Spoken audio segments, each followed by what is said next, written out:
हम MHI 111 के most important and highly probable questions कर रहे थे, जिनके एग्जाम में आने के चांसेस काफी ज्यादा हाई हैं, जिसका एक पार्ट हम ऑलरेडी कर चुके हैं। उसका लिंक आपको डिस्क्रिप्शन में मिल जाएगा, आप पहले उसे देखिए, क्योंकि उसमें आधे क्वेश्चंस हम कवर कर चुके थे, बाकी आधों का हम इसमें कवर करने वाले हैं। अब चलिए बिना समय के बर्बादी करते हुए क्लास को स्टार्ट करते हैं।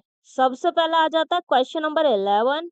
आगरा, फतेहपुर सीकरी, शाहजहानाबाद को मुगल राजधानी नगरों के रूप में विश्लेषित कीजिए। इन तीनों के बारे में बताना है, जो कि मुगलों की राजधानी थी, राजधानी नगर थे ये उनके। तो मुगल साम्राज्य में आगरा, फतेहपुर सीकरी, शाहजहानाबाद, ये तीनों ही मेजर राजधानी नगर थे।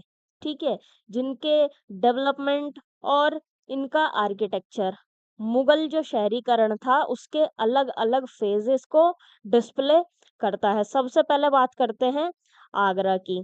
तो ये जो था वो मुगल साम्राज्य की इनिशियल और सबसे इम्पोर्टेंट राजधानियों में से एक था। इसकी ज्योग्राफिकल लोकेशन के बारे में बात करें तो ये यमुना नदी के किनारे लोकेटेड था। ठीक है, लोकेटेड है, सॉरी, अभी भी है। तो इस वजह से यहाँ पर पानी की, ट्रांसपोर्टेशन की और व्यापार की सुविधाएं अवेलेबल थी। ठीक है, अकबर के शासनकाल में ना आगरा राजनीतिक और प्रशासनिक एक्टिविटीज का मेजर सेंटर बन गया था। यहाँ से जो साम्राज्य था उसके विभिन्न क्षेत्रों का, अलग अलग क्षेत्रों का संचालन यहीं से ही किया जाता था, आगरा से ही किया जाता था। आर्थिक महत्व की बात करें इसके, तो आगरा देखिए एक बड़ा व्यापारिक नगर था। यहाँ पर काफी सारे बाजार, शिल्प केंद्र और व्यापारी समुदाय एक्टिव थे। आर्किटेक्चर के इम्पोर्टेंस की बात करें तो आगरा किला, ताजमहल और काफी सारे उद्यान इसके आर्किटेक्चर की रिचनेस को डिस्प्ले करते हैं। अब बात करते हैं फतेहपुर सीकरी की। तो अकबर ने इसको 1571 में अपनी राजधानी बनाया था। ठीक है, और इसकी सबसे बड़ी खासियत ये थी कि ये एक प्लान्ड सिटी था, प्लान्ड वे में इसको बनवाया गया था।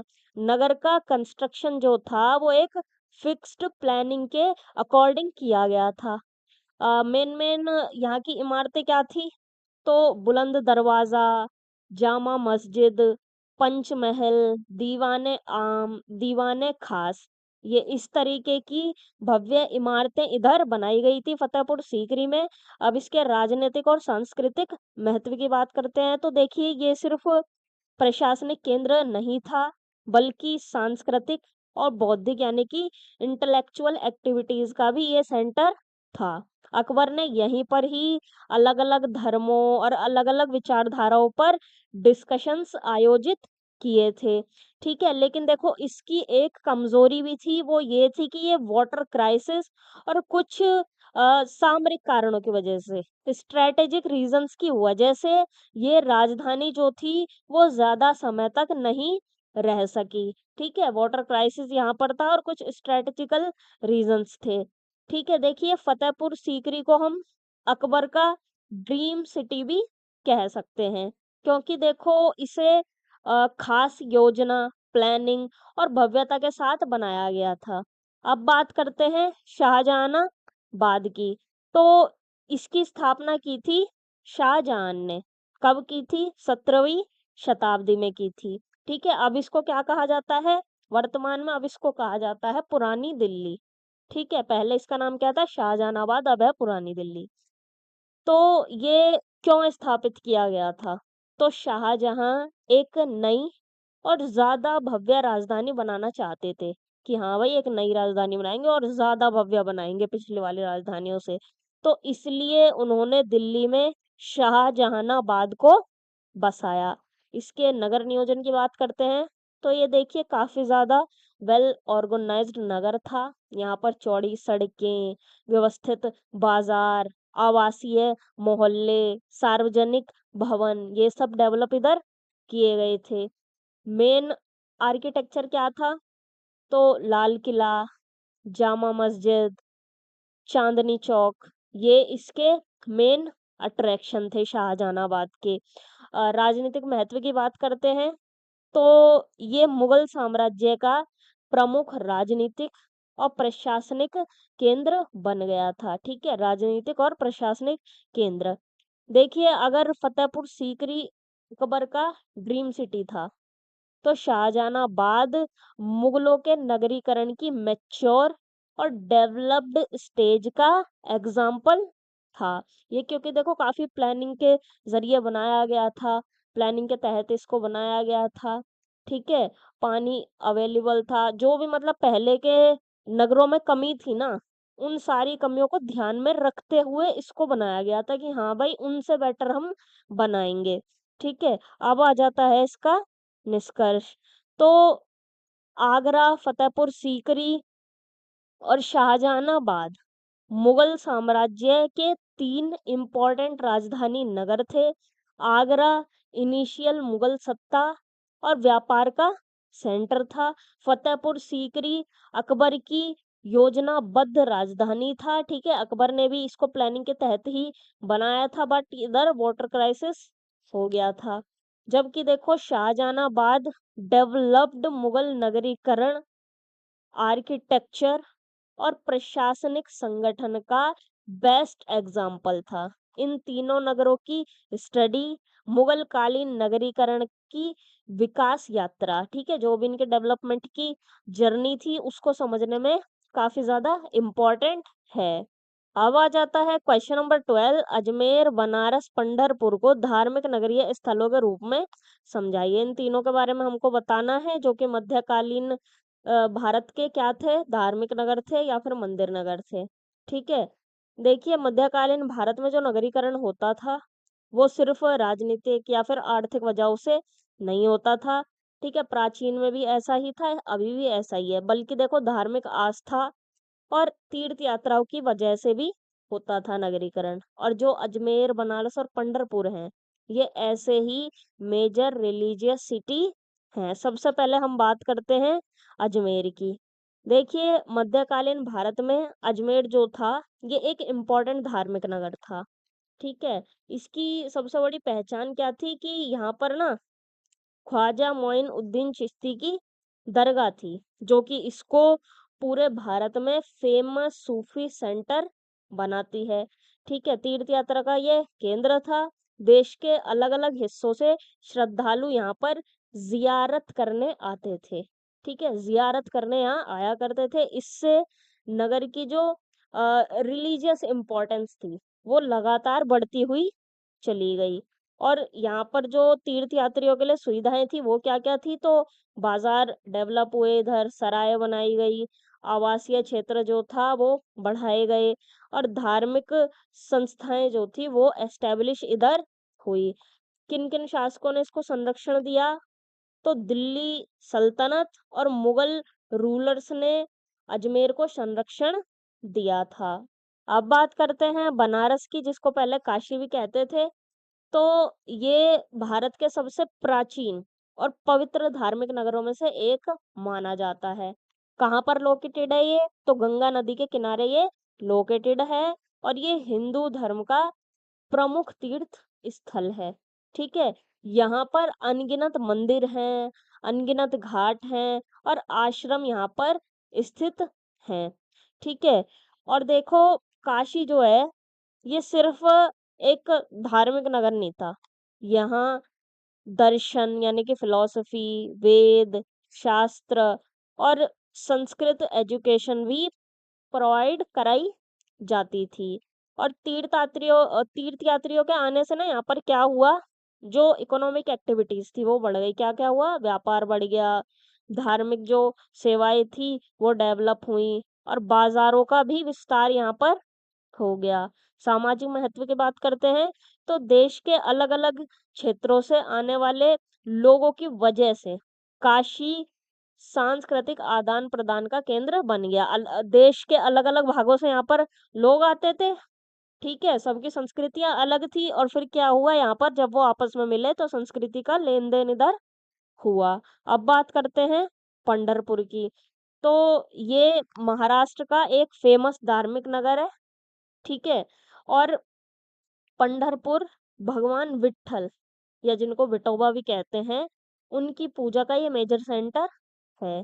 ठीक है, ये नगर वारकरी संप्रदाय और भक्ति आंदोलन का इम्पोर्टेंट सेंटर बन गया। भक्ति आंदोलन का प्रभाव यहाँ पर पड़ा था, तब ये वारकरी संप्रदाय और भक्ति आंदोलन का इम्पोर्टेंट सेंटर बन गया। संत नामदेव, संत तुकाराम और जो अदर संत थे, उनकी जो परंपराएं थी, उन परंपराओं से पंढरपुर का काफी गहरा संबंध रहा है।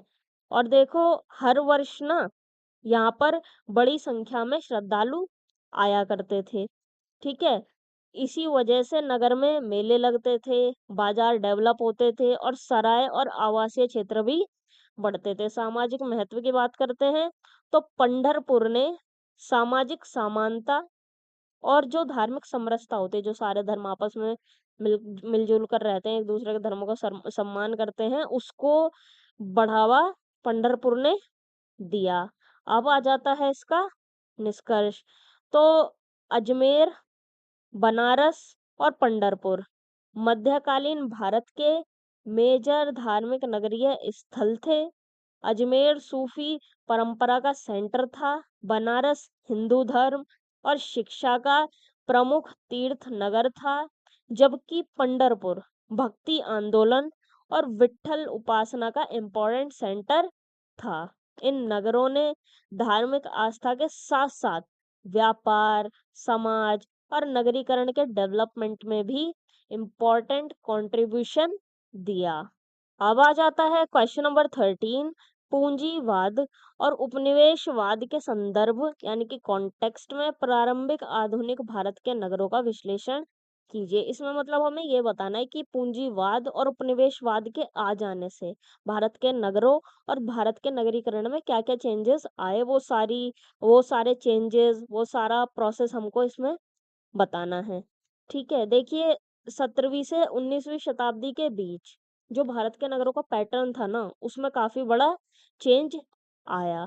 हुआ क्या, यूरोपीय व्यापारिक कंपनियों का आगमन हो गया। ठीक है, वो आ गई, औपनिवेशिक शासन की स्थापना हो गई और जो वैश्विक पूंजीवादी व्यवस्था थी, उसका एक्सपेंशन हो गया। और इन सब से भारतीय नगरों को क्या मिली, एक नई डायरेक्शन मिली। अब जो नगर थे, वो सिर्फ लोकल व्यापार के या फिर लोकल प्रशासन के सेंटर नहीं रहे, बल्कि इंटरनेशनल ट्रेड, औपनिवेशिक शासन और आर्थिक शोषण के इम्पोर्टेंट सेंटर अब वो बन गए। तो सबसे पहला पॉइंट इसमें आ जाता है व्यापार, पूंजीवाद और बंदरगाह नगरों का विकास। ठीक है, देखिए कौन कौन से नगर डेवलप हुए बंदरगाह नगरों में। तो सूरत, मद्रास, बम्बई, कलकत्ता। ठीक है, ये इम्पोर्टेंट क्यों बने, क्योंकि देखो यहाँ ये जो थे, वो समुद्री व्यापार के मेजर सेंटर थे ये सारे नगर। ठीक है, यहीं से जो भारत का माल था, वो विदेश भेजा जाता था और जो विदेशी प्रोडक्ट्स थे, वो भी भारत में यहीं से ही आया करते थे। ठीक है, कौन कौन से प्रोडक्ट्स एक्सपोर्ट किए जाते थे, तो कपड़ा, मसाले, रेशम, नील, कच्चा माल, ये सारी चीजें एक्सपोर्ट की जाती थी।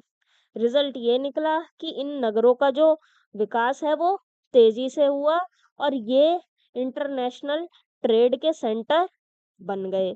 नेक्स्ट पॉइंट इसमें आ जाता है औपनिवेशिक शासन और प्रशासनिक नगर। तो अंग्रेजों ने किया क्या, उन्होंने नगरों में सरकारी ऑफिसेज बनाए, कोर्ट्स बनाए, छावनियां बनाई और कलेक्टरेट बनाए, ये सब उन्होंने स्थापित किए। पर्पस क्या था, भारत के प्रशासनिक कंट्रोल मजबूत करना। ठीक है, ये इनका पर्पस था। और एक इम्पोर्टेंट चेंज ये था कि नगरों में ना अक्सर दो अलग अलग क्षेत्र होते थे। ठीक है, दो अलग अलग क्षेत्रों में इन्होंने बांटा था, एक तो यूरोपीय बस्तियां और एक भारतीय बस्तियां। इससे हुआ ये, शहरी जीवन में सामाजिक और स्थानिक जो डिवीजन था, वो बढ़ गया। यानी एक ही नगर में अंग्रेज अधिकारियों और भारतीय लोगों के रहने के जो क्षेत्र थे, वो अलग अलग होते थे। नगर सेम ही होता था, लेकिन जगहें क्या होती थी, अलग अलग होती थी, अंग्रेजों की अलग और भारतीय लोगों की अलग। फिर नेक्स्ट पॉइंट आ जाता है परंपरागत नगरों का ह्रास। देखिए हुआ क्या, कई जो पुराने नगर थे ना, उनका इम्पोर्टेंस अब कम होने लगा। क्यों होने लगा? क्योंकि जो ट्रेड के नए रूट थे और जो बंदरगाह नगर थे, वो अब ज्यादा इम्पोर्टेंट बन गए थे। इससे हुआ ये, जो पुराने आंतरिक व्यापारिक नगर थे, वो धीरे धीरे पिछड़ने लगे, जबकि जो नए वाले औपनिवेशिक नगर थे, उनका डेवलपमेंट तेजी से हुआ। नेक्स्ट पॉइंट आ जाता है शहरी वर्ग संरचना का विकास।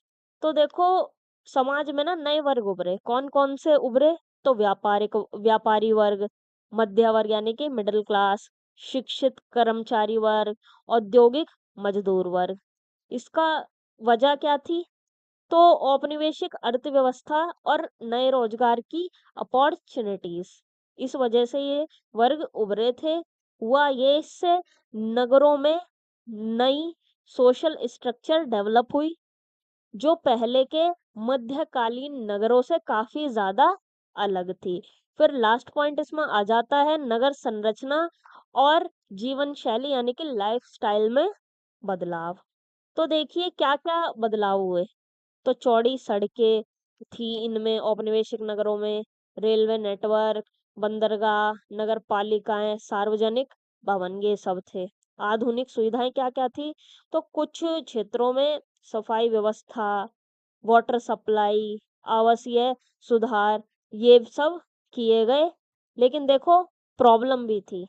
ये जो सुविधाएं थी ना सारी, ये ज्यादातर यूरोपीय क्षेत्रों तक लिमिटेड रहती थी, ठीक है, जिनमें अंग्रेज रहते थे, वहां तक ये लिमिटेड रहती थी। और जो भारतीय आबादी वाले क्षेत्र थे, वहां पर सुविधाएं कंपैरेटिवली कम थी। इसलिए औपनिवेशिक नगरों में डेवलपमेंट तो हुआ, लेकिन इक्वली सबको वो डेवलपमेंट नहीं मिला। अब आ जाता है इसका निष्कर्ष। तो प्रारंभिक आधुनिक भारत के नगर पूंजीवाद और उपनिवेशवाद दोनों के प्रभाव से डेवलप हुए। व्यापारिक पूंजीवाद ने बंदरगाह नगरों को अंतरराष्ट्रीय व्यापार का केंद्र बनाया, जबकि औपनिवेशिक शासन ने प्रशासनिक और सैन्य नगरों का विकास किया। इन चेंजेस ने भारतीय नगरीय जीवन को नया पैटर्न दिया, लेकिन साथ ही इनक्वालिटी, सामाजिक विभाजन और औपनिवेशिक शोषण को भी बढ़ावा दिया। अब आ जाता है क्वेश्चन नंबर 14। 18वीं शताब्दी में नगरों के परिवर्तनशील स्वरूप पर चर्चा कीजिए। देखिए 18वीं शताब्दी में जो नगरों के पैटर्न में चेंजेस आ रहे थे, वो सब हमको बताने हैं। देखिए 18वीं शताब्दी जो है ना, ये भारत के इतिहास में एक ट्रांजिशन का पीरियड थी। ठीक है, हो क्या रहा था? इस समय जो मुगल साम्राज्य था, वो कमजोर होने लगा, और जो लोकल शक्तियां थी वो उभरने लगी, और जो यूरोपीय व्यापारिक कंपनियां थी, उनका इन्फ्लुएंस लगातार बढ़ता हुआ चला गया। ठीक है, और ये जो चेंजेस आए, राजनीतिक आर्थिक सामाजिक, ये जो चेंजेस आए, इन चेंजेस का सीधा इफेक्ट किस पे पड़ा? भारतीय नगरों के ऊपर पड़ा। और रिजल्ट ये निकला, नगरों का जो पैटर्न था वो बदलने लगा, और वो धीरे धीरे मॉडर्न अर्बन स्ट्रक्चर की ओर बढ़ने लगे। सबसे पहला पॉइंट इसमें आ जाता है राजनीतिक सत्ता में बदलाव। देखिए 18वीं शताब्दी में मुगल साम्राज्य का पतन शुरू हो गया, और इसका परिणाम ये निकला, मराठा शक्ति उभरी। बंगाल, अवध और हैदराबाद जैसी जो लोकल राज्य थे, ठीक है, रियासतें जो थी, वो मजबूत हुई, और नए राजनीतिक केंद्र डेवलप हुए। पुरानी जो मुगल राजधानियां थी, उनका इम्पोर्टेंस अब कुछ कम हो गया, और नए सत्ता के केंद्रों के रूप में कई सारे नगर अब डेवलप हुए। नेक्स्ट पॉइंट इसमें आ जाता है व्यापार और सामाजिक संरचना में बदलाव। देखिए यूरोपीय कंपनियों का प्रभाव इस समय काफी था। ईस्ट इंडिया कंपनी, फ्रांसीसी व्यापारिक कंपनियां, ये सब भारत में अब एक्टिव थी। ठीक है, क्या चेंज हुआ? तो समुद्री व्यापार जो था वो तेजी से बढ़ा। कौन कौन से नगर डेवलप हुए? तो कलकत्ता, मद्रास, बम्बई, ये जो बंदरगाह नगर थे, ये इम्पोर्टेंट अब बन गए, और दूसरी तरफ जो कई पारंपरिक आंतरिक व्यापारिक नगर थे, उनका इम्पोर्टेंस अब घटने लगा। इससे हुआ ये, भारत का व्यापार धीरे धीरे सी रूट्स और ग्लोबल मार्केट से जुड़ गया। फिर नेक्स्ट पॉइंट आ जाता है उद्योग और उत्पादन केंद्रों में परिवर्तन। देखिए, यूरोपीय प्रोडक्ट्स ने जो कंपटीशन बढ़ा दिया था ना, उस कंपटीशन ने भारतीय कारीगरों को अफेक्ट किया। हुआ क्या, कई जो पारंपरिक उद्योग थे वो कमजोर हो गए, कुछ जो क्षेत्रों में उत्पादन हो रहा था वो घट गया, और कारीगरों और मजदूरों के जीवन पर भी असर पड़ा। सामाजिक प्रभाव क्या पड़ा, तो कई लोगों को रोजगार के लिए नए नगरों की ओर जाना पड़ा। यानी कि आर्थिक चेंजेस सिर्फ व्यापार तक लिमिटेड नहीं था, बल्कि उसने लोगों के जीवन और रोजगार को भी अफेक्ट किया। नेक्स्ट पॉइंट आ जाता है शहरी वर्ग संरचना का विकास। तो नए वर्ग उभरे, मैंने आपको ये पिछले क्वेश्चन में ही बताया। कौन कौन से, व्यापारी वर्ग, साहूकार वर्ग, मिडिल क्लास, मजदूर वर्ग, ये सब उभरे। क्या वजह थी, व्यापार और प्रशासन के नई अपॉर्चुनिटीज। ठीक है, हुआ क्या इससे, तो इससे ये हुआ, नगरों का जो सामाजिक ढांचा था वो पहले के मुकाबले ज्यादा कॉम्प्लेक्स और डाइवर्स हो गया। और एक इम्पॉर्टेंट बात, अब नगरों में सिर्फ शासक और कारीगरी नहीं, बल्कि अलग अलग आर्थिक वर्ग भी दिखाई देने लगे। लास्ट पॉइंट आ जाता है नगर संरचना और जीवन शैली में बदलाव। तो क्या क्या बदलाव आए, चौड़ी सड़कें, प्रशासनिक भवन, गोदाम, छावनियां, व्यापारिक प्रतिष्ठान, इन सब का डेवलपमेंट हुआ। और कई नगरों में यूरोपीय जो आर्किटेक्चर था और जो यूरोपीय नगर नियोजन था, उसके एलिमेंट दिखाई देने लगे। लाइफस्टाइल में क्या बदलाव आया, तो शहरी जीवन में नई उपभोग संस्कृति। उपभोग संस्कृति क्या होती है कि ज्यादा ज्यादा चीजें मैं खरीदूं, उनका मैं भोग करूं, ठीक है, इस तरीके का कल्चर जो होता है उपभोग संस्कृति वो कहलाती है। तो इस संस्कृति का और मॉडर्नाइजेशन के कुछ एलिमेंट्स वो भारतीय शहरी जीवन में अब एंटर करने लगे। लेकिन सभी लोगों को इसका इक्वल लाभ नहीं मिला। सामाजिक और आर्थिक समानताएं अभी भी बनी ही रही। अब आ जाता है इसका निष्कर्ष। 18वीं शताब्दी में भारतीय नगरों का जो पैटर्न था वो राजनीतिक, आर्थिक और सामाजिक परिवर्तनों की वजह से तेजी से बदल रहा था। मुगल सत्ता के पतन, लोकल राज्यों के उदय, यूरोपीय व्यापारिक कंपनियों के प्रभाव और नए व्यापारिक केंद्रों के विकास ने नगरों को नई डायरेक्शन दी, और इन्हीं चेंजेस ने आगे चलकर आधुनिक भारतीय नगरीकरण की नींव रखी। अब आ जाता है क्वेश्चन नंबर 15, पांडिचेरी के शहरी विकास की विशेषताओं पर प्रकाश डालिए। पांडिचेरी के बारे में पूरा बताना है।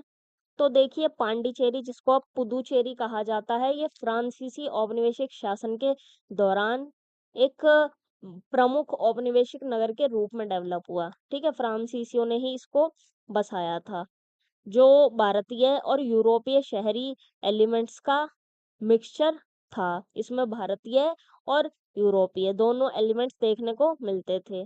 सबसे पहला पॉइंट इसमें आ जाता है योजना और नगर नियोजन। तो इसकी सबसे बड़ी खासियत यही थी कि ये नगर जो था वो एकदम प्लान्ड वे से बसाया गया था। स्ट्रक्चर कैसा था, तो सीधी और चौड़ी सड़कें थी, ग्रिड पैटर्न था, व्यवस्थित आवासीय क्षेत्र था, रेजिडेंशियल एरिया था, ऑर्गेनाइज्ड एकदम, सार्वजनिक भवन को वेल प्लान्ड तरीके से कंस्ट्रक्ट किया गया था।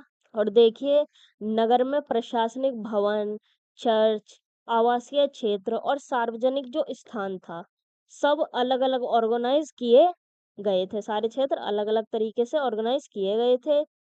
अब बात करते हैं नेक्स्ट पॉइंट पर, व्हाइट टाउन और ब्लैक टाउन। तो फ्रांसीसियों ने नगरों को दो भागों में बांटा हुआ था, एक व्हाइट टाउन और एक ब्लैक टाउन। सबसे पहले व्हाइट टाउन के बारे में बात करते हैं। तो यहाँ पर यूरोपीय अधिकारी और जो फ्रांसीसी निवासी थे वो रहा करते थे। यहाँ पर चौड़ी सड़कें थी, बड़े मकान थे, बेहतर नागरिक सुविधाएं इधर अवेलेबल थी। अब ब्लैक टाउन की बात करते हैं, तो यहाँ भारतीय आबादी निवास करती थी, भारतीय लोग इधर रहते थे और लोकल बाजार इधर था, घनी-घनी बस्तियाँ थी और जो पारंपरिक लाइफ़स्टाइल था वो ही यहाँ पर फ़ॉलो किया जाता था। ठीक है? भारत का जो पारंपरिक लाइफ़स्टाइल था वही। अब इस डिवीज़न में क्या हमको पता चलता है? तो इस डिवीज़न में हमको ये पता चलता है कि औपनिवेशिक समाज में जो मौजूद सामाजिक और नस्लीय इनइक्वालिटीज़ हैं, उनका हमको इस डिवीज़न से पता चलता है। फिर नेक्स्ट पॉइंट आ जाता है बंदरगाह और व्यापार। देखिए ये जो था, ये समुद्र के किनारे लोकेटेड था, पांडिचेरी, ठीक है? और ये फ्रांसीसी व्यापार का मेजर सेंटर बन गया था। किन-किन प्रोडक्ट्स का व्यापार होता था? तो वस्त्र का, मसाले का, कृषि उत्पादों का और जो अदर लोकल प्रोडक्ट्स थे, उनका व्यापार हुआ करता था और इस व्यापार की वजह से हुआ ये, जो नगर की अर्थव्यवस्था थी, वो मजबूत हो गई और जनसंख्या भी यहाँ की बढ़ गई। नेक्स्ट पॉइंट आ जाता है स्थापत्य और सांस्कृतिक प्रभाव। तो यहाँ के आर्किटेक्चर में और संस्कृति में, दोनों में वैसे तो फ्रेंच इन्फ्लुएंस हमको देखने को मिलता है, लेकिन लोकल एलिमेंट्स भी उसमें हमें मिक्स दिखाई देते हैं। दोनों चीज़ें हमको इसमें दिखाई देती हैं, यहाँ के आर्किटेक्चर में भी और संस्कृति में भी। लास्ट पॉइंट आ जाता है सामाजिक सुविधाएँ। तो कौन-कौन सी सुविधाएँ डेवलप हुई? तो वाटर सप्लाई सिस्टम, सफाई व्यवस्था, शिक्षा संस्थान, हॉस्पिटल, नगर पालिका प्रशासन। इससे हुआ ये, इन सारी सुविधाओं से शहरी जीवन जो था, वो ज़्यादा ऑर्गेनाइज़्ड और मॉडर्न बन गया। लेकिन देखो ये जो सारी सुविधाएँ थी, इनका बेनिफिट सभी लोगों को इक्वली नहीं मिला। जो यूरोपीय क्षेत्र थे, उनको प्रायोरिटी ज़्यादा दी जाती थी। अब आ जाता है इसका निष्कर्ष। पांडिचेरी का शहरी विकास, औपनिवेशिक नगर नियोजन, समुद्री व्यापार, सांस्कृतिक मिश्रण का एग्ज़ाम्पल है, जिसने आधुनिक शहरीकरण की डायरेक्शन डिसाइड की। देखिए, अगर ये क्लास आपको हेल्पफुल लग रही है तो इसको लाइक कीजिए, अपने दोस्तों के साथ शेयर कीजिए और चैनल को भी सब्सक्राइब कर लीजिए एमएचआई 103 की ऐसी ही एग्जाम ओरिएंटेड क्लास के लिए। अब चलिए आगे बढ़ते हैं। अब आ जाता है क्वेश्चन नंबर 16, औपनिवेशिक नगरों में नस्ल, वर्ग और जातिगत विभाजन की भूमिका पर चर्चा कीजिए। देखिए औपनिवेशिक नगरों में जो नस्ल, वर्ग और जाति के बेसिस पर जो डिवीजन करके रखा हुआ था, उसके बारे में हमें इसमें बताना है। देखिए औपनिवेशिक भारत के नगरों में नस्ल, वर्ग, जाति इन सब के बेस पर क्लियर सोशल डिवीजन था, देखने को मिलता था एकदम क्लियरली रूप से, जिसने अर्बन लाइफ और अर्बन स्ट्रक्चर को काफ़ी ज़्यादा गहराई से अफ़ेक्ट किया था। सबसे पहले बात करते हैं नस्लीय विभाजन की। देखिए ब्रिटिश जो रूलर थे ना, वो खुद को इंडियन से सुपीरियर मानते थे कि हाँ भाई हम तो इनसे सुपीरियर हैं, ये ब्राउन है हम वाइट हैं, ठीक है? तो इसी सोच की वजह से नगरों में यूरोपियंस के लिए और इंडियंस के लिए अलग-अलग एरिया बनाए गए थे और ज़्यादातर औपनिवेशिक नगरों में 2 हिस्से क्लियर दिखाई देते थे, ठीक है? कौन-कौन से 2 हिस्से? एक तो व्हाइट टाउन जहाँ पर अंग्रेज और यूरोपीय लोग रहा करते थे। फिर दूसरा आ जाता है ब्लैक टाउन, जहाँ पर कौन रहते थे? भारतीय रहते थे, भारत के लोग रहते थे। व्हाइट टाउन में चौड़ी सड़कें थी, साफ-सफाई थी और बेहतर वाटर सप्लाई थी और अच्छे आवास थे, ठीक है? जबकि ब्लैक टाउन में ये जो सुविधाएँ थी, वो कंपैरेटिवली काफ़ी ज़्यादा कम थी। अब वर्गीय विभाजन को देखते हैं। तो औपनिवेशिक नगरों में सभी इंडियंस की जो स्थिति थी, वो सेम नहीं थी, ठीक है? जो उच्च वर्ग थे, उनमें बड़े व्यापारी, जमींदार, सरकारी अधिकारी और शिक्षित मध्यम वर्ग शामिल थे उच्च वर्ग में, ठीक है? अभी इंडियंस की बात कर रहे हैं हम। तो ये लोग जो थे, ये बेहतर आवासीय क्षेत्रों में रहते थे, ठीक है? जो अच्छा रेज़िडेंशियल एरिया था, उसमें ये रहा करते थे। दूसरी तरफ मज़दूर, कुली और फैक्ट्री के जो कर्मचारी होते हैं, ये भीड़-भाड़ और खराब सुविधाओं वाले क्षेत्र में रहा करते थे। ठीक है, भारतीयों में भी 2 वर्ग थे, एक उच्च वर्ग, एक निम्न वर्ग। और नगरों में जो आर्थिक असमानता थी, वो इससे बढ़ गई और जो लिविंग स्टैंडर्ड होता है, उसमें भी एक बड़ा फासला देखने को हमें मिला। देखिए, जिसके पास ज़्यादा पैसा था, उसे बेहतर मकान और सुविधाएँ मिलती थी, जबकि जो गरीब वर्ग था, वो काफ़ी मुश्किल हालातों में रहने को मजबूर था। अब जातिगत विभाजन को देखते हैं, तो देखिए वैसे तो जो औपनिवेशिक शासन था, वो वेस्टर्न थॉट्स लेकर के आया था। लेकिन फिर भी देखिए भारतीय समाज में जाति व्यवस्था जो थी वो बनी रही थी। काफ़ी सारे जो नगर थे ना, उन नगरों में लोग अपनी जाति या फिर प्रोफ़ेशन के बेसिस पर अलग-अलग मोहल्ले में रहा करते थे। किसके बेस पर? जाति और प्रोफ़ेशन के बेस पर। जो निम्न जातियाँ थीं और जो वंचित ग्रुप थे, वो अक्सर किनमें बसाए जाते थे?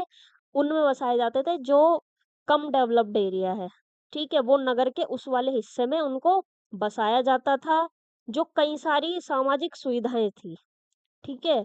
वो उन तक इक्वली नहीं पहुँचाई जाती थी।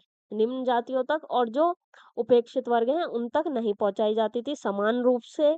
इससे हुआ ये जातिगत असमानता नगरों के जो सोशल स्ट्रक्चर था उसका ये हिस्सा बनी रही जातिगत असमानता।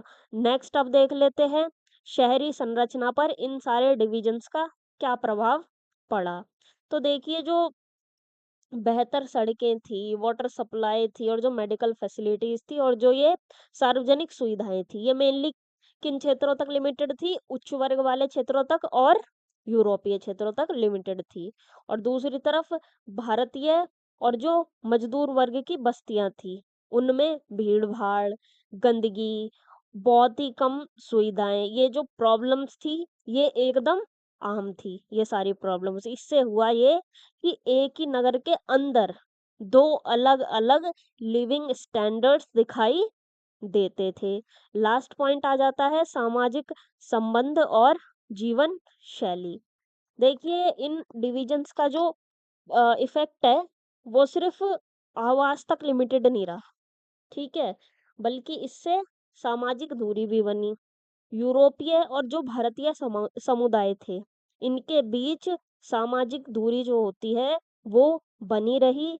असमान अवसर मिले, शिक्षा, मेडिकल फैसिलिटीज़ और जो रोज़गार की अपॉर्च्युनिटीज़ थी, ये सारे वर्गों को इक्वली अवेलेबल नहीं थी ये सारी अपॉर्च्युनिटीज़, ठीक है? इससे हुआ ये नगरों में सामाजिक असमानता और सेपरेशन ये दोनों चीज़ें बढ़ती हुई चली गई।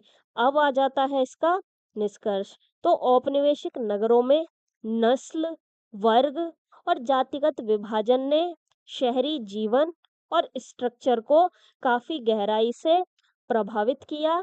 यूरोपीय और भारतीय आबादी के बीच नस्लीय अंतर, अमीर और गरीब के बीच वर्गीय अंतर और जाति असमानताओं ने नगरों को सामाजिक रूप से विभाजित बना दिया। इस तरह औपनिवेशिक नगरों का विकास आधुनिकता के साथ-साथ सामाजिक असमानता का भी सिंबल था।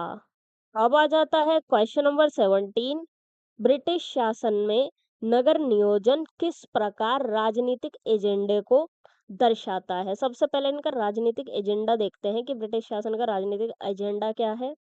तो अपनी सत्ता को मजबूत करना, प्रशासन को आसान बनाना, भारतीय समाज पर कंट्रोल बनाए रखना, ये सब क्या है इनका राजनीतिक एजेंडा है। तो इनकी जो टाउन प्लानिंग है, वो इनके राजनीतिक एजेंडे को किस तरीके से डिस्प्ले करती है, वो हमें इसमें बताना है। तो देखिए ब्रिटिश शासन के दौरान जो नगर नियोजन था ना, वो सिर्फ तकनीकी या एक प्रशासनिक प्रोसेस नहीं था। बल्कि ये ब्रिटिश सत्ता, कंट्रोल और राजनीतिक उद्देश्यों को लागू करने का एक इम्पोर्टेंट टूल भी था। नगरों की जो संरचना थी, भवनों का जो कंस्ट्रक्शन था, बस्तियों में जो डिवीज़न था और जो ट्रांसपोर्टेशन सिस्टम था इनका, ये सारी चीज़ें औपनिवेशिक राजनीतिक एजेंडे को डिस्प्ले करते थे। सबसे पहला पॉइंट इसमें आ जाता है सत्ता और नियंत्रण का प्रदर्शन। देखिए ब्रिटिश शासन क्या चाहता था कि जो उसकी शक्ति है, जो उसकी सुपीरियॉरिटी है, ये हर एक इंसान को दिखाई दे। इसलिए इन्होंने क्या किया, नगरों में सचिवालय, न्यायालय, सरकारी कार्यालय, प्रशासनिक भवन, इन सारी चीज़ों को इन्होंने काफ़ी भव्य रूप से बनवाया। नई दिल्ली इसका एग्ज़ाम्पल है। नई दिल्ली का जो कंस्ट्रक्शन इन्होंने कराया वो इसी तरीके से किया गया था कि ब्रिटिश साम्राज्य की जो शक्ति है और जो इनकी प्रतिष्ठा है, नई दिल्ली इसका क्या बने, सिंबल बने। इसका उद्देश्य क्या था कि जब लोग इन विशाल भवनों को देखें ना, तो ब्रिटिश शासन की ताकत का उनको एहसास होए। ठीक है, नेक्स्ट आ जाता है नस्लीय और सामाजिक विभाजन का संस्थानीकरण। देखिए ब्रिटिश जो रूलर्स थे, इन्होंने नगरों को इस तरीके से डेवलप किया कि यूरोपीय और भारतीय आबादी अलग-अलग रहे। यूरोपीय अधिकारियों के लिए सिविल लाइन्स, कैंटोनमेंट, ये एक स्पेशल बस्तियां बनाई गई थी और भारतीय आबादी जो थी वो पुराने और भीड़-भाड़ वाले क्षेत्रों में रहा करती थी। इसका पर्पस क्या था? इस विभाजन का ये पर्पस था कि ब्रिटिश शासक सामाजिक दूरी को बनाए रखना चाहते थे भारतीयों के बीच और अपने बीच, कि हाँ भाई सामाजिक दूरी जो है वो बनी रहे, हमारा सोशल स्टेटस काफी ऊंचा है और हम इनसे सुपीरियर है, तो ये हमसे दूरी रहे तो अच्छा है, ऐसा ये अंग्रेज सोचते थे। तो इसी तरीके से इन्होंने अपनी टाउन प्लानिंग की थी। इससे हुआ ये, नगरों में नस्लीय असमानता और सोशल डिवीजन संस्थागत रूप से स्थापित हो गया। फिर नेक्स्ट पॉइंट आ जाता है सुरक्षा और सैन्य रणनीति। देखिए ब्रिटिश शासन के लिए ना भारत पर कंट्रोल बनाए रखना काफी ज्यादा इम्पोर्टेंट था। तो इसीलिए इन्होंने इम्पोर्टेंट नगरों में सैनिक छावनियां एस्टेब्लिश की। ठीक है, इन्होंने ये एस्टेब्लिश की और छावनियों को ऐसी जगहों पर बनाया गया था जहां से विद्रोह या अशांति की सिचुएशन पैदा होए तो उस पर तुरंत कार्रवाई की जा सके, उसको तुरंत दबा दिया जाए। कई नगरों में चौड़ी सड़कें और खुले क्षेत्र बनाए गए ताकि सेना की जो आवाजाही है वो तेजी से तुरंत एकदम हो सके। ठीक है, 1857 के बाद, ठीक है, 1857 के विद्रोह के बाद ब्रिटिश शासन सिक्योरिटी को लेकर क्या हो गया था, और ज्यादा सतर्क हो गया था। इसलिए टाउन प्लानिंग में मिलिट्री पर्सपेक्टिव क्लियरली दिखाई देता है। नेक्स्ट पॉइंट आ जाता है प्रशासनिक दक्षता और संसाधन दोहन। देखिए ब्रिटिश शासन का एम क्या था, सिर्फ शासन करना नहीं था, बल्कि जो भारत के संसाधन है उनको ज्यादा से ज्यादा यूज करना भी था। और ये जो रेलवे, बंदरगाह और जो सड़क नेटवर्क थे वो इसीलिए ही डेवलप किए गए थे। पर्पस क्या था इनका, प्रशासन को आसान बनाना, व्यापार को बढ़ाना, कच्चे माल का ट्रांसपोर्टेशन करना, संसाधनों को कंट्रोल करना, ये सब इसका पर्पस था। और इससे हुआ ये, नगर आर्थिक और प्रशासनिक कंट्रोल के सेंटर बन गए। देखिए रेलवे जो थी वो सिर्फ यात्रियों के लिए नहीं बनाई गई थी, बल्कि ब्रिटिश व्यापार और प्रशासन को मजबूत करने का भी ये एक टूल थी। लास्ट पॉइंट आ जाता है सांस्कृतिक प्रभुत्व। तो ब्रिटिश शासन अपनी संस्कृति को और अपने लाइफस्टाइल को सुपीरियर दिखाना चाहता था। इसलिए नगरों में यूरोपियन स्टाइल के चर्च, सरकारी भवन, सार्वजनिक संस्थान, ये सारी चीजें बनाए गए। ठीक है, क्या मैसेज देना चाहते थे वो, इन भवनों के जरिए से ब्रिटिश शासन अपनी मॉडर्निटी और सुपीरियॉरिटी का क्या करना चाहते थे, दिखावा करना चाहते थे। ठीक है, अपने चर्चेस के जरिए, सरकारी भवनों के जरिए और सार्वजनिक जो संस्थान थे इनके जरिए अपनी संस्कृति को बेहतर दिखाना वो चाहते थे। इससे हुआ ये, नगरों का जो स्वरूप था वो औपनिवेशिक संस्कृति से अफेक्ट होने लगा। अब आ जाता है इसका निष्कर्ष। तो ब्रिटिश नगर नियोजन राजनीतिक एजेंडे का प्रत्यक्ष प्रतिबिंब था, जो सत्ता प्रदर्शन, नस्लीय विभाजन, सैन्य नियंत्रण और प्रशासनिक दक्षता को सुनिश्चित करता था। अब आ जाता है क्वेश्चन नंबर 18, छावनी नगरों के उद्भव एवं उद्देश्य पर चर्चा कीजिए। सबसे पहले ये देखो कि छावनी नगर होता क्या है। तो छावनी नगर ना ऐसे नगर होते हैं जहाँ पर सोल्जर्स के रहने, उनकी ट्रेनिंग के लिए और उनकी जो मिलिट्री एक्टिविटीज होती है उनके लिए खास व्यवस्था की जाती है। उन्हें ही क्या कहा जाता है? छावनी नगर कहा जाता है। अब इसका आंसर देखते हैं। तो देखिए, औपनिवेशिक भारत में ना ब्रिटिश शासन ने सिर्फ व्यापारिक और प्रशासनिक नगर ही नहीं बसाए थे, बल्कि अपनी मिलिट्री पावर को मजबूत करने के लिए खास तरह के नगर भी डेवलप किए थे, जिन्हें क्या कहा जाता है? छावनी नगर कहा जाता है। इन नगरों का जो मेन एम था वो क्या था? सैनिकों को सेफ हाउस, ट्रेनिंग और प्रशासनिक सुविधाएं अवेलेबल कराना। ठीक है, ये इन नगरों का मुख्य उद्देश्य था। और समय के साथ ये जो छावनी नगर थे, ये औपनिवेशिक शासन के मिलिट्री और पॉलिटिकल कंट्रोल के इम्पोर्टेंट सेंटर बन गए। सबसे पहले इनका उद्भव देखते हैं कि इनका उद्भव कैसे हुआ। देखिए, 18वीं शताब्दी के सेकंड हाफ में ब्रिटिश साम्राज्य का जो विस्तार है वो तेजी से हो रहा था। अपने विशाल क्षेत्रों पर कंट्रोल बनाए रखने के लिए उन्हें स्थायी सैन्य केंद्रों की जरूरत थी। ठीक है, टिकाऊ सैन्य केंद्रों की उनको जरूरत थी और इसी वजह से मेरठ, कानपुर, अंबाला, लखनऊ, पुणे, बैरकपुर जैसी जो जगहें थी यहाँ पर उन्होंने अपनी छावनियां एस्टेब्लिश की। ठीक है, 1857 के विद्रोह के बाद ब्रिटिश शासन ने सैन्य सुरक्षा को और ज्यादा इम्पोर्टेंस देनी शुरू कर दी, क्योंकि ये डर गए थे फिर कि हाँ भाई विद्रोह ये कर सकते हैं, हमको उठा के पटक सकते हैं इजीली। तो इस वजह से इन्होंने ज्यादा इम्पोर्टेंस इसको दी। इसलिए पूरे भारत में छावनी नगरों का तेजी से एक्सपेंशन किया गया। नेक्स्ट पॉइंट इसमें आ जाता है सैन्य उद्देश्य। देखिए, छावनी नगरों में बैरक, परेड मैदान, हॉस्पिटल, शस्त्रागार जहाँ पर शस्त्र वगैरह रखे जाते हैं वो, और गोदाम, ये सारी चीजें बनाए जाते थे। चौड़ी सड़कें और खुले मैदान इस तरीके से बनाए जाते थे कि सेना तेजी से एक जगह से दूसरी जगह तक इजीली पहुंच सके, जल्दी से पहुंच सके।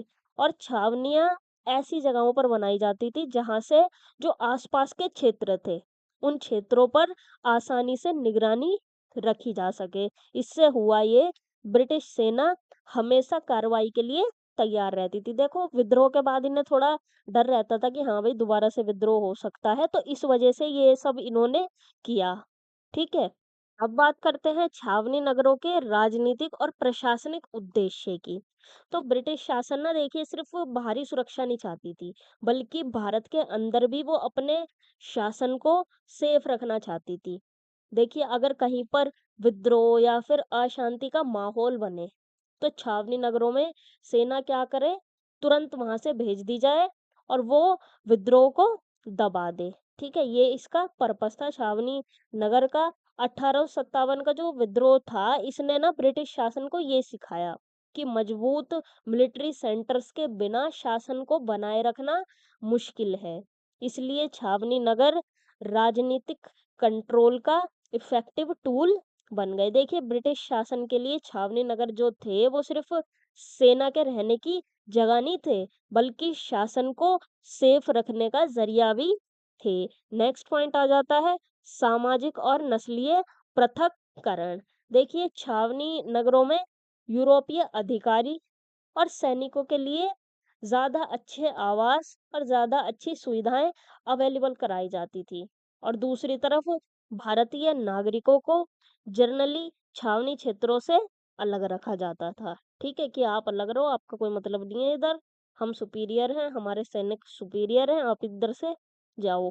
क्या रहता था भारतीय नागरिकों का रोल? कि आप यहाँ पर आओ, सर्विस प्रोवाइड करो अपनी, आप मजदूरी करो, यहीं तक लिमिटेड रहो आप। ठीक है, ज्यादा आपकी जरूरत हमें नहीं है। और फिर इससे क्या देखने को मिलता है? यहाँ पर भी नस्लीय विभाजन हमको क्लियरली देखने को मिलता है छावनी नगरों में भी। फिर आ जाता है लास्ट पॉइंट, शहरी विकास पर प्रभाव। देखिए, सैनिकों की ज़रूरतों को पूरा करने के लिए ना यहाँ पर बाज़ार भी डेवलप हुए। इधर के आस-पास, ये छावनी नगर के आस-पास दुकानदार, कारीगर, मज़दूर और ट्रांसपोर्टेशन सर्विसेज़ क्या हुई, यहाँ पे आस-पास बसने लगी, ठीक है? इनका जो डेवलपमेंट हुआ वो मेनली सेना की ज़रूरतों के अकॉर्डिंग होता था। ये दुकानदार, कारीगर, मज़दूर वगैरह का, ना कि देखो जो आम नागरिक थे उनकी ज़रूरतों के अकॉर्डिंग। और जो देखो छावनी नगर थे, इसने आसपास का जो अर्बन डेवलपमेंट था उसको भी अफेक्ट किया था, ठीक है? क्योंकि ज़्यादा फोकस इधर ही दिया जा रहा है हर चीज़ में, डेवलपमेंट वगैरह में। तो ये जो बाकी शहरी विकास था उसको भी प्रभावित इसने किया। अब आ जाता है इसका निष्कर्ष। तो छावनी नगरों का उद्भव ब्रिटिश शासन की सैन्य और राजनीतिक ज़रूरतों की वजह से हुआ। इनका उद्देश्य सेना को यूनाइट रखना, विद्रोहों पर कंट्रोल बनाए रखना और औपनिवेशिक शासन को मजबूत करना था। इस तरह छावनी नगर औपनिवेशिक भारत के खास शहरी केंद्र थे, जिन्होंने सैन्य, प्रशासनिक और राजनीतिक दृष्टि से इम्पोर्टेंट भूमिका निभाई। अब आ जाता है क्वेश्चन नंबर 19। स्वतंत्रता के बाद भारत में अपनाई गई नगरीय योजना की आलोचनात्मक समीक्षा कीजिए कि आज़ादी के बाद भारत ने अपने नगरीकरण के लिए कौन-कौन से टाउन प्लानिंग अपनाई। और ठीक है, टाउन प्लानिंग्स तो हमें बतानी है, लेकिन हमें आलोचनात्मक समीक्षा भी करनी है, मतलब हमें उसकी कमियां और खूबियां भी बतानी है। इसमें लिखी नहीं हुई है लेकिन मैं आपको बताऊंगी, तो आप मेरी बातों को ध्यान से सुनना, ठीक है?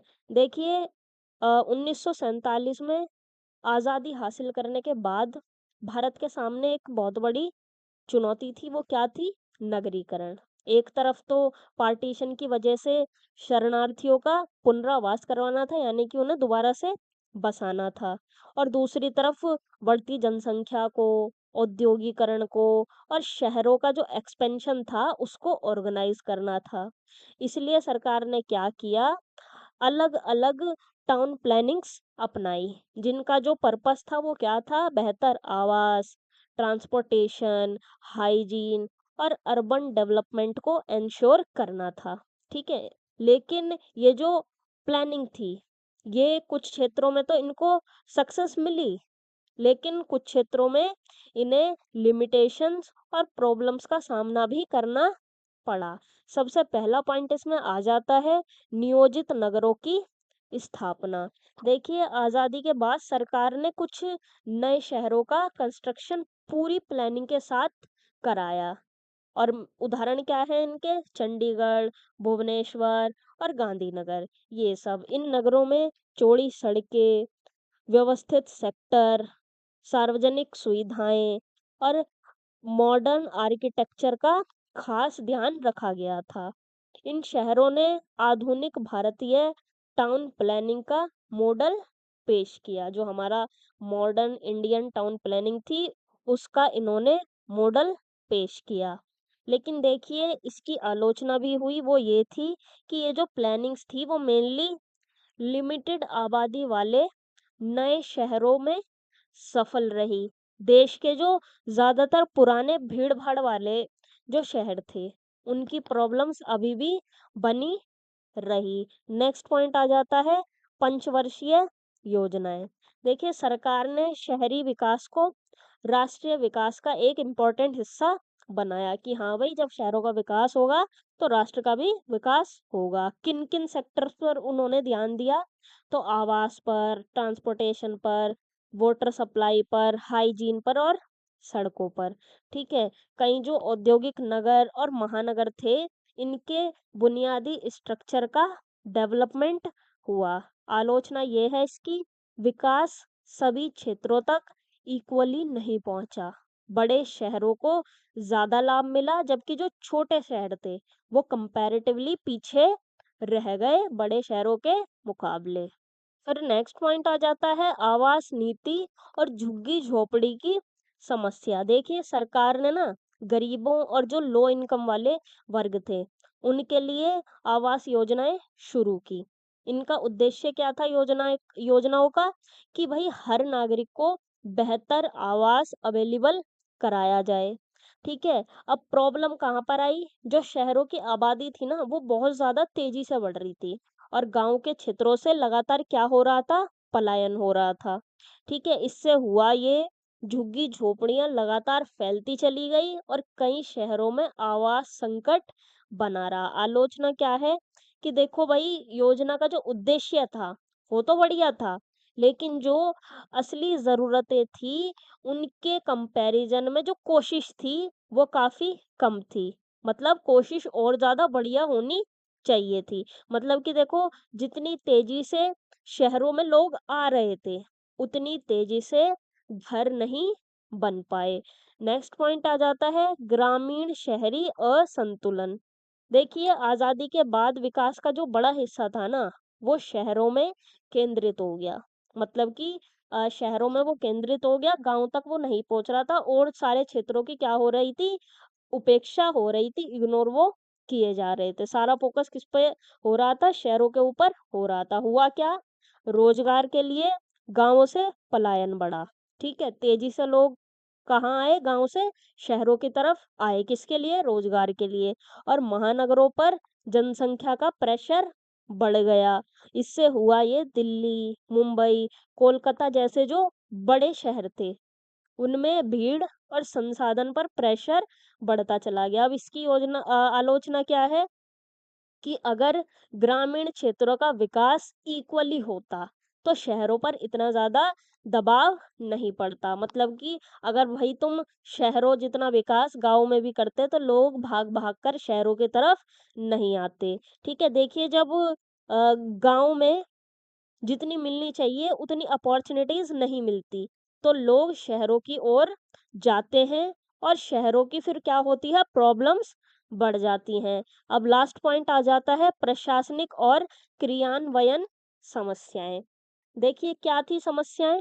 भ्रष्टाचार, संसाधनों की कमी, कमज़ोर प्रशासन और जो लोकल निकाय हैं, उनकी लिमिटेड भूमिका। इससे हुआ ये, कई जो योजनाएँ थी, वो कागज़ों पर तो काफ़ी बढ़िया थी, लेकिन जब वो ज़मीन पर उतरती थी, तो वो पूरी तरीके से सक्सेसफुल नहीं हो सकी। अब इसकी आलोचना क्या है? तो योजनाओं की सफलता देखिए सिर्फ़ प्लानिंग बनाने से नहीं होती, बल्कि उसके इफ़ेक्टिव इम्प्लीमेंटेशन पर भी डिपेंड करती है। मतलब कि हाँ भाई, तुमने सिर्फ़ प्लानिंग बना दी, उसको कागज़ पर लिख दिया और हो गया। इम्प्लीमेंटेशन भी तुमको करना चाहिए, ठीक है? तभी वो सक्सेस हो पाएगी। देखिए, अच्छी योजना को बनाना एक अलग बात है, लेकिन उसे सही तरीके से लागू करना उससे भी ज़्यादा इम्पोर्टेंट होता है। अब आ जाता है इसका निष्कर्ष। तो आज़ादी के बाद भारत में अपनाई गई टाउन प्लानिंग ने मॉडर्न अर्बन डेवलपमेंट की नींव रखी। नियोजित नगरों की स्थापना, बुनियादी स्ट्रक्चर का डेवलपमेंट और आवास योजनाएं इम्पोर्टेंट अचीवमेंट्स थीं, लेकिन तेज नगरीकरण, झुग्गी झोपड़ियों का एक्सपेंशन, ग्रामीण शहरी इम्बैलेंस और प्रशासनिक कमजोरियों की वजह से इन योजनाओं की जो इफेक्टिवनेस थी, वो लिमिटेड रही। इसलिए फ्यूचर में ज़्यादा समावेशी, बैलेंस्ड और इफ़ेक्टिव नगरीय नीतियों की ज़रूरत बनी हुई है। अब आ जाता है एमएचआई 111 का लास्ट क्वेश्चन, क्वेश्चन नंबर 20। उत्तर औपनिवेशिक नगरों की चुनौतियां और संभावनाएं स्पष्ट कीजिए। ये अभी जो हमने 19वां क्वेश्चन करा है, ये थोड़ा थोड़ा उसके जैसा ही है, लेकिन थोड़ा थोड़ा, ठीक है, पूरा उसके जैसा नहीं है, अलग है। उत्तर औपनिवेशिक मतलब आजादी के बाद के नगर। ठीक है? देखिए, भारत की आजादी के बाद शहरों ने एक नए दौर में एंटर किया। अब जो शहर थे, वो सिर्फ औपनिवेशिक शासन के एडमिनिस्ट्रेटिव सेंटर नहीं रहे, बल्कि विकास, लोकतंत्र, उद्योग, शिक्षा और सोशल चेंजेस के सेंटर बनने लगे। लेकिन तेजी से बढ़ती जनसंख्या, आवास संकट, बेरोजगारी और इनइक्वालिटी जैसी जो काफी सारी प्रॉब्लम्स थी, ये भी सामने आई। देखिए, सबसे पहला पॉइंट इसमें आ जाता है जनसंख्या वृद्धि और आवास संकट। तो आज़ादी के बाद के जो शहर थे, उनकी जो जनसंख्या थी बहुत तेज़ी से बढ़ रही थी। ऐसा हुआ क्यों? क्योंकि अ, ग्रामीण जो क्षेत्र थे वहाँ से पलायन बढ़ रहा था रोज़गार के लिए और अच्छे लिविंग स्टैंडर्ड के लिए, ठीक है? रोजगार की तलाश में लोग शहरों की ओर आए। औद्योगिकरण और सर्विस सेक्टर का भी एक्सपेंशन हुआ। इससे हुआ ये, शहरों में आवास की भारी शॉर्टेज होने लगी, झुग्गी झोपड़ियों का तेजी से एक्सपेंशन होने लगा। ठीक है, प्रॉब्लम कहाँ पर आई? तो हर जो इंसान था उसको अच्छा आवास अवेलेबल नहीं हो सका। नेक्स्ट पॉइंट इसमें आ जाता है बुनियादी सुविधाओं की कमी। तो तेजी से बढ़ती आबादी की वजह से शहरों की जो सुविधाएं थी उनके ऊपर प्रेशर बढ़ गया। ठीक है, अब जब लोग ज्यादा हैं और सुविधाएं कम है तो उन पर प्रेशर बढ़ गया। किन किन सुविधाओं में कमी दिखाई दी? तो स्वच्छ पेयजल, ठीक है, पीने का पानी जो होता है उसकी कमी दिखाई देने लगी। और स्वच्छता व्यवस्था और पब्लिक ट्रांसपोर्टेशन, मेडिकल फैसिलिटीज, इन सारी सुविधाओं में कमी दिखाई देने लगी क्योंकि जनसंख्या ज्यादा है और ये सारी चीजें कम है। इससे हुआ ये, कई शहरों में भीड़ भाड़, पॉल्यूशन और अनऑर्गेनाइज्ड लाइफ देखने को मिली। देखिए, जनसंख्या जितनी तेजी से बढ़े, सुविधाएं भी उतनी तेजी से डेवलप नहीं हो पाई। ठीक है, फिर आ जाता है नेक्स्ट पॉइंट, सामाजिक असमानता। देखिए, उत्तर औपनिवेशिक शहरों में इकोनॉमिक डेवलपमेंट तो हुआ, लेकिन उसका जो बेनिफिट है वो सभी लोगों को इक्वली नहीं मिला। क्या सिचुएशन बनी? अमीर गरीब के बीच दूरी बढ़ी, उच्च वर्ग ज्यादा अच्छे इलाकों में रहने लगे, निम्न वर्ग आइसोलेटेड एरियाज में रहने को मजबूर हुआ। ठीक है, इससे हुआ ये, शहरों के अंदर ही अलग अलग सोशल और इकोनॉमिक दुनिया दिखाई देने लगी, दो अलग अलग। ठीक है, एक अमीरों की दुनिया और एक गरीबों की दुनिया। देखिए, एक ही शहर में कुछ लोग आधुनिक कॉलोनियों में रहते थे, बढ़िया, जहाँ पर बढ़िया सुविधाएं हैं, मॉडर्न कॉलोनियां हैं, उनमें रहते थे, जबकि कुछ लोग बेसिक सुविधाओं से भी महरूम रहते थे। फिर नेक्स्ट पॉइंट आ जाता है रोजगार और अनौपचारिक अर्थव्यवस्था। देखिए, शहरों में इंडस्ट्री और सर्विस सेक्टर की वजह से रोजगार की जो अपॉर्चुनिटीज थी वो बढ़ी। इसका पॉजिटिव इम्पैक्ट ये पड़ा, नई इंडस्ट्री डेवलप हुई और बिजनेस और सर्विस सेक्टर्स का एक्सपेंशन भी हुआ। लेकिन प्रॉब्लम्स भी थी, जो सारे लोग थे उनको टिकाऊ रोजगार नहीं मिला, इसलिए कई लोग इनफॉर्मल सेक्टर्स में काम करने लगे। जैसे कि इनफॉर्मल सेक्टर कौन से? रेहड़ी पटरी वाले, दिहाड़ी मजदूर और जो छोटी मोटी सर्विस प्रोवाइड करते हैं वो। इससे हुआ ये, रोजगार तो मिला लेकिन सोशल सिक्योरिटी और स्टेबिलिटी की कमी बनी रही। नेक्स्ट पॉइंट आ जाता है विकास की संभावनाएं। देखिए, इन चैलेंजेस के बावजूद उत्तर औपनिवेशिक नगर डेवलपमेंट के बड़े सेंटर बने। क्या क्या संभावनाएं हैं? तो शिक्षा का विस्तार, औद्योगिक विकास, व्यापार और इन्वेस्टमेंट, तकनीकी प्रगति। इससे हुआ ये, शहर आर्थिक विकास और इनोवेशन के मेजर सेंटर बन गए। देखिए, आज भारत की जो अर्थव्यवस्था है उसका बड़ा हिस्सा शहरों के जरिए चलाया जाता है।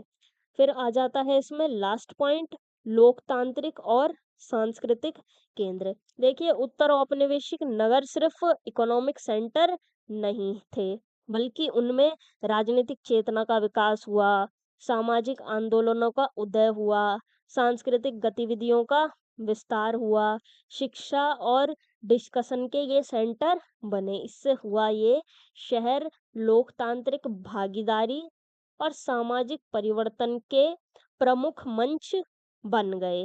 देखिए, ज्यादातर जो बड़े सामाजिक आंदोलन थे और जो छात्र आंदोलन थे और जो कल्चरल एक्टिविटीज थी वो शहरों से ही शुरू होती थी। अब आ जाता है इसका निष्कर्ष।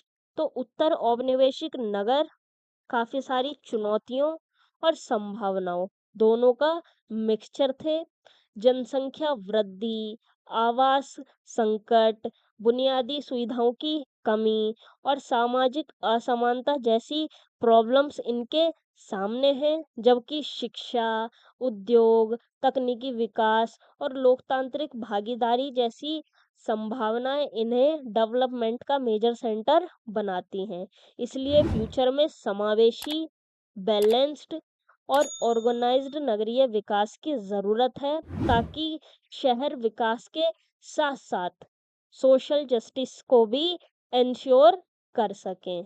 तो यहाँ पर हो जाता है आपका एमएचआई 111 कंप्लीट और 20 क्वेश्चंस आपके हो जाते हैं कंप्लीट। मैं आशा करती हूँ कि ये 20 के 20 क्वेश्चंस आपको अच्छे से समझ आ गए होंगे, लेकिन फिर भी आपका कोई डाउट रह गया हो तो आप कमेंट सेक्शन में पूछ सकते हैं या फिर टेलीग्राम ग्रुप पर भी आप अपना डाउट क्लियर कर सकते हैं। और अब बात आ जाती है कि ये पीपीटी की पीडीएफ आपको कहाँ पर मिलेगी, तो ये आपको टेलीग्राम चैनल पर मिलेगी। और एक स्पेशल बात कि इस पीपीटी के डिटेल्ड नोट्स आपको कहाँ से मिलेंगे, तो वो भी आपको टेलीग्राम चैनल से ही मिलेंगे। आप उधर जाइए, उनको डाउनलोड करिए और आप उन्हें भी पढ़ सकते हैं। और टेलीग्राम चैनल को भी आप ज़रूर सब्सक्राइब कर लेना, क्योंकि एमएचआई का वैल्यूएबल कंटेंट और पीडीएफ्स हम उधर अपलोड करते रहते हैं। और ऑल द बेस्ट आप सभी को। एमएचआई 111 का एग्ज़ाम आप बहुत अच्छे से करिएगा।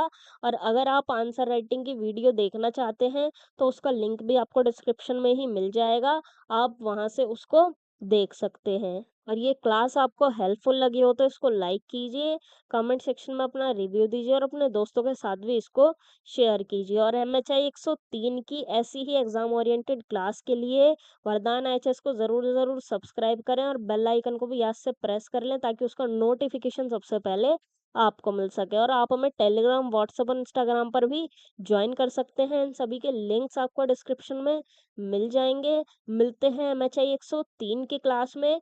तब तक के लिए स्वस्थ रहिए, पढ़ते रहिए। जय हिंद, जय भारत, राधे राधे।